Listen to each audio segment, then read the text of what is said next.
يا أيها الناس اعبدوا ربكم الذي خلقكم والذين من قبلكم لعلكم تتقون الذي جعل لكم الأرض فراشا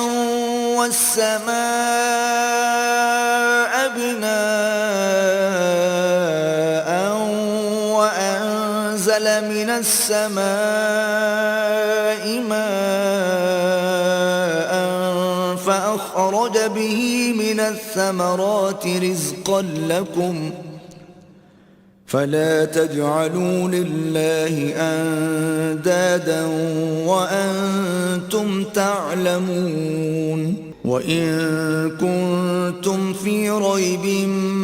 مما نزلنا على عبدنا فأتوا بسورة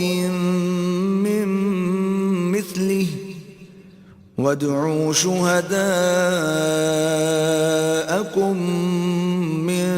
دون الله إن كنتم صادقين فإن لم تفعلوا ولن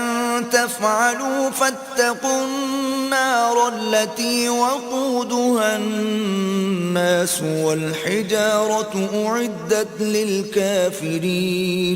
وبشر الذين آمنوا وعملوا الصالحات أن لهم جنات تجري من تحتها الأنهار كلما رزقوا منها من ثمرة رزقا قالوا هذا الذي رزقنا من قبل وأتوا به متشابها ولهم فيها أزواج مطهرة وهم فيها خالدون إن الله لا يستحيي أن يضرب مثلا ما بعوضة فما فوقها فأما الذين آمنوا فيعلمون أنه الحق من ربهم وأما الذين كفروا فيقولون ماذا أراد الله بهذا مثلا يضل به كثيرا ويهدي به كثيرا وما يضل به إلا الفاسقين الذين ينقضون عهد الله من بعد ميثاقه ويقطعون ما أمر الله به أن يوصل ويفسدون في الأرض أولئك هم الخاسرون كيف تكفرون بالله وكنتم أمواتا فأحياكم ثم يميتكم ثم يحييكم ثم إليه ترجعون هو الذي خلق لكم ما في الأرض جميعا ثم استوى إلى السماء فسواهن 7 سماوات وهو بكل شيء عليم وإذ قال ربك للملائكة إني جاعل في الأرض خليفة قالوا أتجعل فيها من يفسد فيها ويسفك الدماء ونحن نسبح بحمدك ونقدس لك قال إني أعلم ما لا تعلمون وعلم آدم الأسماء كلها ثم عرضهم على الملائكة الملائكة فقال أنبئوني بأسماء هؤلاء إن كنتم صادقين قالوا سبحانك لا علم لنا إلا ما علمتنا إنك أنت العليم الحكيم قال يا آدم أنبئهم بأسمائهم فلما أنبأهم بأسمائهم قال ألم أقل لكم إني أعلم غيب السماوات والأرض قال ألم أقل لكم إني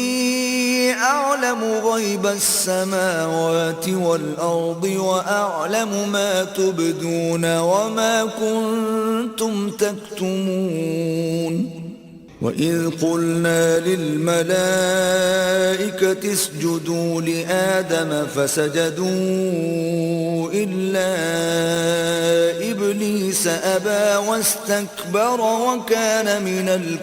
الكافرين وقلنا يا آدم اسكن أنت وزوجك الجنة وكلا منها رغدا حيث شئتما ولا تقربا هذه الشجرة فتكونا من الظالمين فأزلهما الشيطان عنها فأخرجهما مما كانا فيه وقلنا اهبطوا بعضكم لبعض عدو ولكم في الأرض مستقر ومتاع إلى حين فتلقى آدم من ربه كلمات فتاب عليه إنه هو التواب الرحيم قلنا اهبطوا منها جميعا فإما يأتينكم مني هدى فمن تبع هداي فلا خوف عليهم ولا هم يحزنون والذين كفروا وكذبوا بآياتنا أولئك أصحاب النار هم فيها خالدون يا بني إسرائيل اذكروا نعمتي التي أنعمت عليكم وأوفوا بعهدي أوف بعهدكم وإياي فارهبون लोगों, अपने परवरदिगार की इबादत करो जिसने तुमको और तुमसे पहले लोगों को पैदा किया ताकि तुम उसके अजाब से बचो, जिसने तुम्हारे लिए जमीन को बिछोना और आसमान को छत बनाया और आसमान से मेंह बरसाकर तुम्हारे खाने के लिए अनवा अक़साम के मेवे पैदा किए। बस किसी को अल्लाह का हमसर न बनाओ और तुम जानते तो हो। और अगर तुमको इस किताब में जो हमने अपने बंदे पर नाजिल फरमाई है कुछ शक हो तो इसी तरह की एक सूरत तुम भी बना लाओ और अल्लाह के सिवा जो तुम्हारे मददगार हों उनको भी बुला लो अगर तुम सच्चे हो। फिर अगर ऐसा न कर सको और हरगिज नहीं कर सकोगे तो उस आग से डरो जिसका ईंधन आदमी और पत्थर होंगे और जो काफिरों के लिए तैयार की गई है। और जो लोग ईमान लाए और नेक अमल करते रहे उनको खुशखबरी सुना दो कि उनके लिए नेमत के बाग हैं जिनके नीचे नहरें बह रही हैं। जब उन्हें उनमें से किसी किस्म का मेवा खाने को दिया जाएगा तो कहेंगे ये तो वही है जो हमको पहले दिया गया था। और उनको एक दूसरे के हम शक्ल मेवे दिए जाएंगे और वहां उनके लिए पाक बीवियां होंगी और वो बहिश्तों में हमेशा रहेंगे। अल्लाह इस बात से आर नहीं करता कि मच्छर या इससे बढ़कर किसी चीज मसलन मक्खी मकड़ी वगैरह की मिसाल बयान फरमाए। अब जो मोमिन हैं वो यकीन करते हैं कि वो उनके परवरदिगार की तरफ से सच है और जो काफिर हैं वो कहते हैं कि इस मिसाल से अल्लाह की मुराद ही क्या है। اس سے اللہ بہتوں کو گمراہ کرتا ہے اور بہتوں کو ہدایت بخشتا ہے، اور گمراہ بھی کرتا ہے تو نافرمانوں ہی کو، جو اللہ کے اقرار کو مضبوط کرنے کے بعد توڑ دیتے ہیں، اور جس چیز یعنی رشتہ قرابت کے جوڑے رکھنے کا اللہ نے حکم دیا ہے اس کو قطع کیے ڈالتے ہیں اور زمین میں خرابی کرتے ہیں، یہی لوگ نقصان اٹھانے والے ہیں۔ کافروں، تم اللہ سے کیوں کر منکر ہو سکتے ہو؟ جس حال میں کہ تم بے جان تھے تو اس نے تم کو جان بخشی، پھر وہی تم کو مارتا ہے، پھر وہی تم کو زندہ کرے گا، پھر تم اسی کی طرف لوٹائے جاؤ گے۔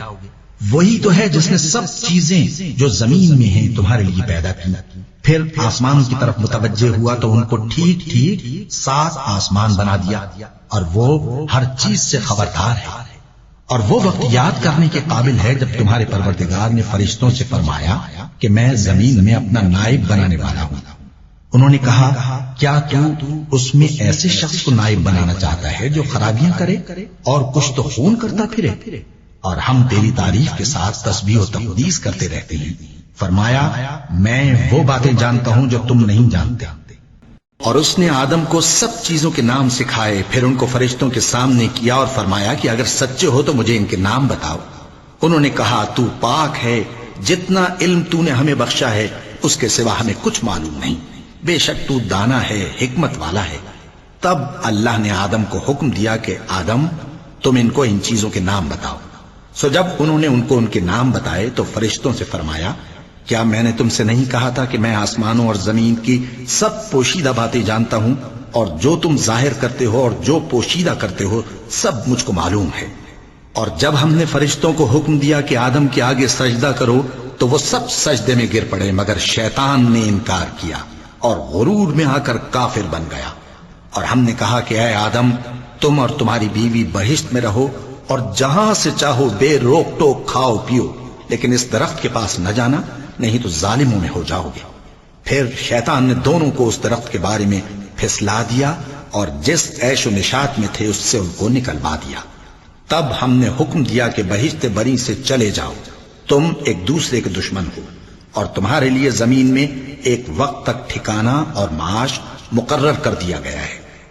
پھر آدم نے اپنے پروردگار سے کچھ کلمات سیکھے اور معافی مانگی تو اس نے ان کا قصور معاف کر دیا۔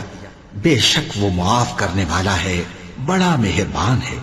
ہم نے فرمایا کہ تم سب یہاں سے اتر جاؤ، جب تمہارے پاس میری طرف سے ہدایت پہنچے تو اس کی پیروی کرنا، کہ جنہوں نے میری ہدایت کی پیروی کی ان کو نہ کچھ خوف ہوگا اور نہ وہ غمناک ہوں گے، اور جنہوں نے اس کو قبول نہ کیا اور ہماری آیتوں کو جھٹلایا وہ دوزخ میں جانے والے ہیں اور وہ ہمیشہ اس میں رہیں گے۔ اے آل یعقوب، میرے وہ احسان یاد کرو جو میں نے تم پر کیے تھے، اور اس اقرار کو پورا کرو جو تم نے مجھ سے کیا تھا۔ میں اس اقرار کو پورا کروں گا جو میں نے تم سے کیا تھا، اور مجھی سے ڈرتے رہو۔